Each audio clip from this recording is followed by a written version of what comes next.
रूस में राष्ट्रपति चुनाव की औपचारिकता पूरी की जा रही है। 2 दिनों तक वोटिंग होगी, लेकिन मतदान के बीच पुतिन के विरोधियों ने महासंग्राम छेड़ दिया है। ये कोई सियासी पार्टियां नहीं, बल्कि लड़ाकों का वो ग्रुप है जो रूस को पुतिन से मुक्ति दिलाने के मिशन पर है और यूक्रेन का साथ दे रहा है। रूस से जुड़े कई विद्रोही ग्रुप 12 मार्च को यूक्रेन से बेलगोरोद में घुस गए और वहां सेना के साथ भीषण जंग लड़ रहे हैं। बेलगोरोद में कुर्स्क में कब्जा जमाने पहुंचे विद्रोही वोटिंग नहीं होने देंगे और सेना को यूक्रेन बॉर्डर से दूर करने के लिए हमले कर रहे हैं।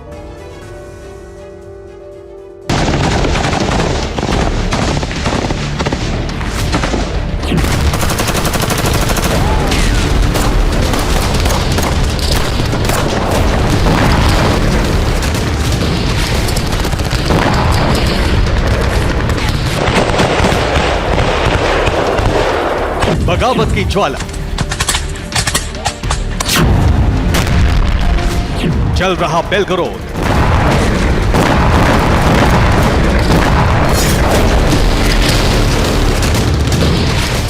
कब्जे में कुर्स्क के गांव।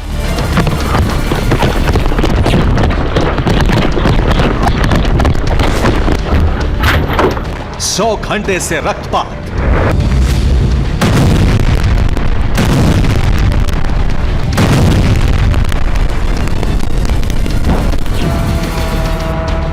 अमेरिका की चेतावनी सच साबित हुई। 15 से 17 मार्च के बीच रूस पर जिस बड़े हमले की भविष्यवाणी थी, वो दुनिया देख रही है।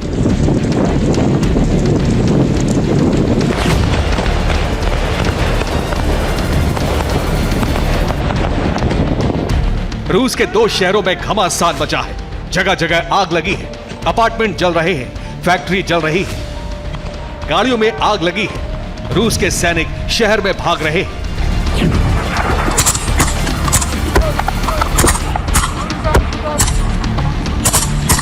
रूस के बेलगोरोद और कुर्स्क में अफरा तफरी और घमासान की वजह है रूस के वो बागी गुट जो अपनी जमीन पर आग लगा रहे हैं, सेना और पुलिस पर हमले कर रहे हैं और लोगों से इलाका खाली करने की अपील कर रहे हैं।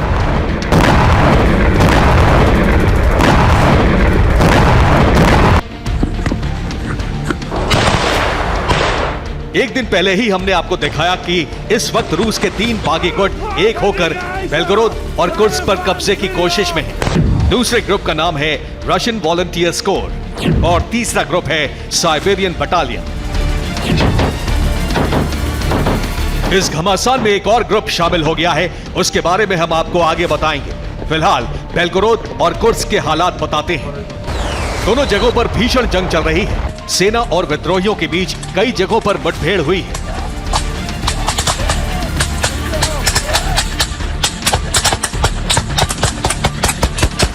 रिपोर्ट के मुताबिक बेलगोरोद से आम लोगों ने भागना शुरू कर दिया है। कुर्स्क से भी लोग दूसरे शहरों की तरफ भाग रहे हैं। पुलिस और सेना लोगों को जबरन रोक रही है। सेना ने आम लोगों को ह्यूमन शील्ड की तरह इस्तेमाल करना शुरू कर दिया है। रूस की सेना जानती है कि आम लोग ही उन्हें बचा सकते हैं, क्योंकि विद्रोही गुट रूसी नागरिकों को अपना मानते हैं और आम लोगों की जान नहीं ले रहे हैं।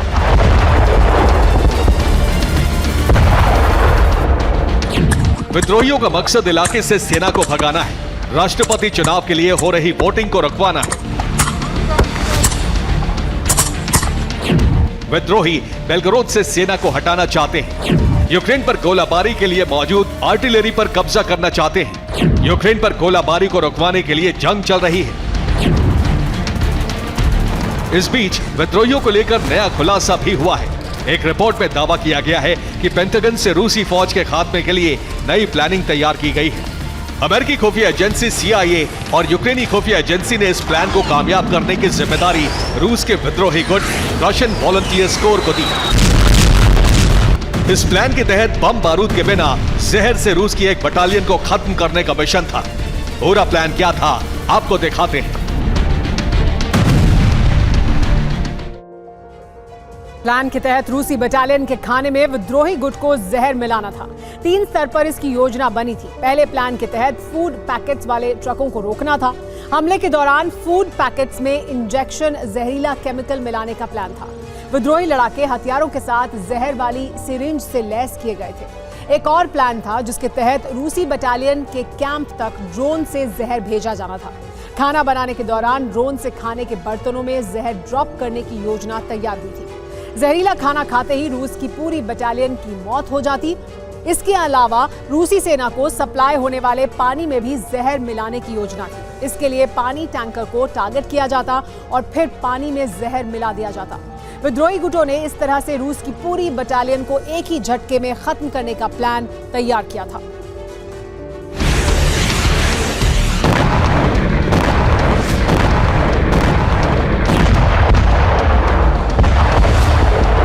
विद्रोहियों की जहर वाली साजिश अब तक कामयाब नहीं हुई है, लेकिन विद्रोहियों की कोशिश अभी जारी रहेगी। रूस के सैनिकों को जहर देकर मारने के इस प्लान को बनाने वाले ग्रुप के बारे में भी आपको बताते हैं। इस ग्रुप का नाम RVC यानी रशियन वॉलंटियर कोर है। इस ग्रुप के टारगेट पर रूस की स्पैनोला ब्रिगेड थी। यह ग्रुप रूस के बागी जवानों से बना है। यूक्रेन युद्ध के 5 महीने बाद अगस्त 2022 में रूस के सैनिकों ने यह बागी संगठन तैयार किया था।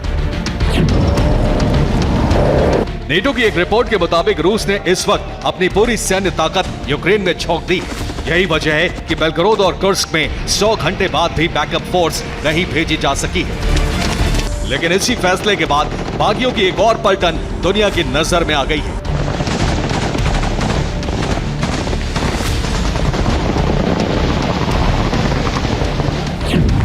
इस ग्रुप का नाम है चेचन इचकेरियन फोर्स। इचकेरियन वॉलंटियर सैनिक बेलगरोद में दाखिल हो गए हैं। यह ग्रुप नॉर्थ कॉकेशस को आजाद कराने के मिशन पर है। इचकेरियन ग्रुप ने कॉकेशियंस और सभी मुसलमानों से पुतिन के चुनावों में वोट ना देने की अपील की है। इस ग्रुप ने रमजान कादिरोव और उनकी सेना को चुनौती दी है। फिलहाल रूस की कई आर्टिलरी को विद्रोहियों ने आग के हवाले कर दिया है। 12 मार्च को विद्रोही गुट बेलगरोद में घुसे थे। कुर्स्क के गांव पर विद्रोहियों ने कब्जा जमा लिया था। 12 से 15 मार्च तक दोनों इलाकों में भीषण जंग जारी है।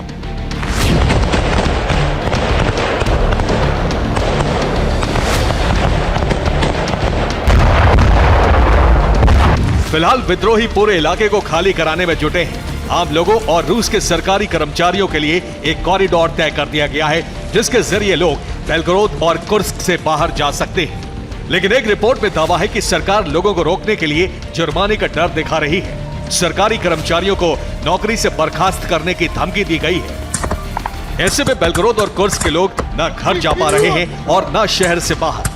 फिलहाल विद्रोही अपने मकसद में कामयाब भी हो रहे हैं। बेलगरोद और कुर्स्क में लोगों के लिए वोट डालना बेहद मुश्किल हो गया है। इन इलाकों में वोटिंग कराने आई टीम भी सैनिकों की सुरक्षा में है। बेलगरोद में कब्जे के बाद यूक्रेन के सैनिक भी रूस की सीमा में घुसने की कोशिश कर रहे हैं। हालात ऐसे हैं कि रूस के सैनिकों के लिए बेलगरोद बॉर्डर की सुरक्षा करना अब बस की बात नहीं रह गई। Bureau report, TV9 Bharatvarsh.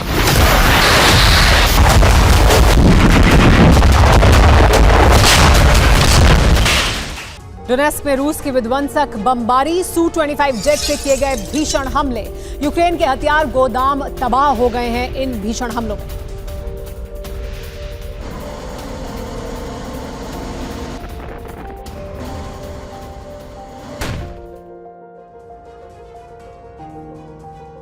Houthi पर काबू करने में अमेरिका नाकाम है, जबकि हूती ने हमलों का दायरा भी बढ़ा दिया है।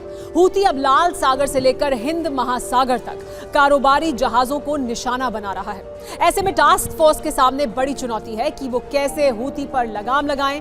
वैसे ही लाल सागर से लेकर हिंद महासागर तक सुरक्षा के लिए टास्क फोर्स को कई और युद्धपोत की जरूरत है। और जब तक टास्क फोर्स सुरक्षा घेरा तैयार करेगी, तब तक हूती कई कारोबारी जहाजों को निशाना बना सकता है।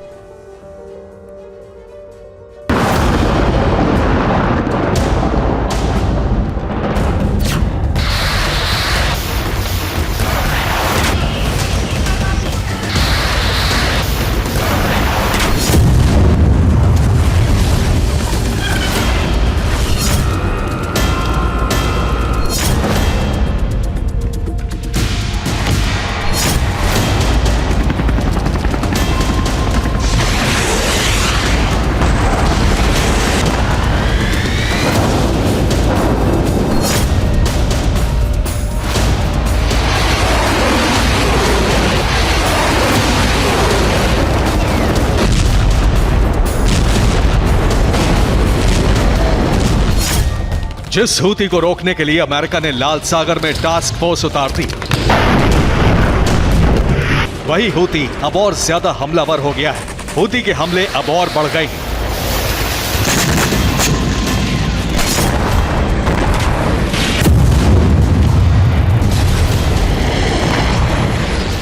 हूती ने अपना दायरा बढ़ा दिया है, जिससे पश्चिमी देशों में हड़कंप मच गया है। हूती ने नई धमकी क्या दी है?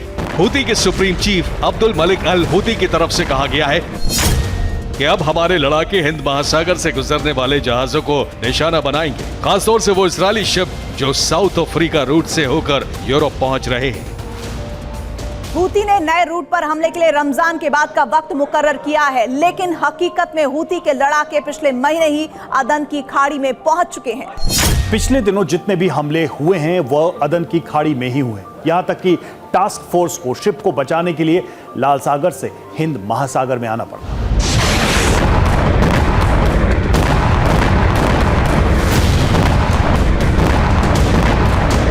यानी हूती ने जो रणनीति बनाई है उससे टास्क फोर्स कमजोर पड़ेगी और हूती को एक बड़ा इलाका हमले के लिए मिल रहा है।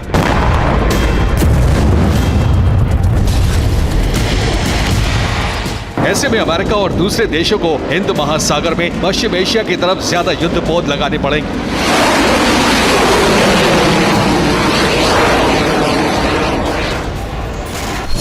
ये लाल सागर का वो इलाका था जहां अब से पहले हूती हमले कर रहा था। पुराना इलाका बाब अल मंदेब स्ट्रेट से लाल सागर की तरफ पड़ता था और अब ये वो नया इलाका है जहां हूती अब हमले करने की प्लानिंग कर रहा है। ये इलाका अदन की खाड़ी के पास पड़ता है।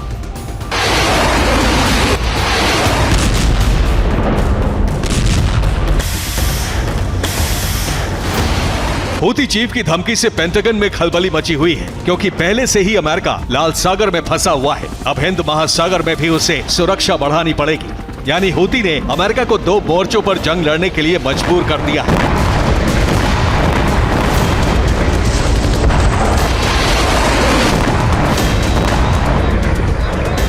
पिछले कुछ वक्त में हूती ने अदन की खाड़ी में कारोबारी जहाजों को टारगेट किया है, जिसमें सबसे पहले ब्रिटेन के रूबी मार कारोबारी शिप पर हमला करके उसे डुबोया। इसके बाद इटली के जहाज पर ड्रोन अटैक करके उसे क्षतिग्रस्त कर दिया। उसके कुछ दिन बाद इजरायली शिप पर भी हमला किया गया। इटली और इजरायल के शिप डूब गए थे। हूती यही नहीं रुका, सीधे अमेरिकी कारोबारी शिप पर हमला किया, जिसमें आग लग गई थी और 3 क्रू की मौत हो गई थी। बाकी ने कूद कर जान बचाई, जिन्हें इंडियन नेवी के युद्धपोत INS कोलकाता ने रेस्क्यू किया था।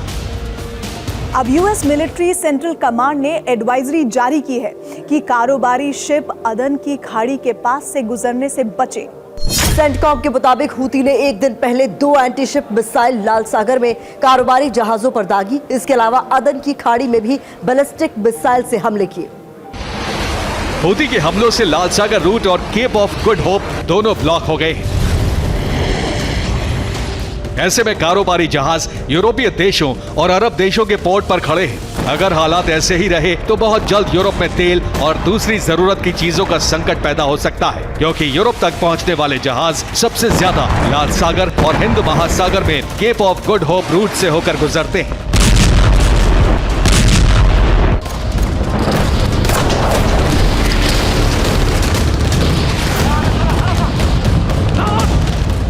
दरअसल हूती ने यह रणनीति इसलिए बनाई है क्योंकि अधिकतर कारोबारी जहाज साउथ अफ्रीका रूट से होकर जाने लगे थे। हालांकि इसमें लागत 300% ज्यादा लग रही थी, लेकिन कारोबारी जहाजों को नुकसान से बचाने के लिए ऐसा किया गया। जबकि इससे पहले लाल सागर रूट से जहाज यूरोप को अरब देशों से जोड़ता है, जिसमें जहाज यूरोपीय देशों से पूर्वी भूमध्य सागर होते हुए स्वेज कैनाल के जरिए लाल सागर में दाखिल होते हैं। लाल सागर में बाब अल मंदेब स्ट्रेट जो 32 किलोमीटर का संकरा इलाका है, जहां हूती सबसे ज्यादा हमले कर रहा था। इससे आगे कार्गो शिप अदन की खाड़ी पार करके अरब सागर में दाखिल होते थे और वहां से हॉर्मुज स्ट्रेट से गुजरते हुए फारस की खाड़ी से अरब मुल्कों तक पहुंच रहे थे। इस रूट पर 12 दिन लगते थे और करीब 11,000 किलोमीटर का सफर तय करना पड़ता था। लेकिन लाल सागर ब्लॉक होने के बाद रूट बदला। अब वो फारस की खाड़ी से लौटते हुए हॉर्मुज स्ट्रेट से आगे अरब सागर से आगे रास्ता बदल रहे हैं, जहां से हिंद महासागर के पास केप ऑफ गुड होप से अफ्रीका की तरफ बढ़ जाते हैं, जहां से एक लंबा चक्कर लगाते हुए यूरोप पहुंच रहे हैं। इस रूट पर 21 दिन और करीब 19,000 किलोमीटर का सफर करना पड़ता है, जो लाल सागर के मुकाबले 9 दिन और करीब 8,000 किलोमीटर ज्यादा पड़ रहा है।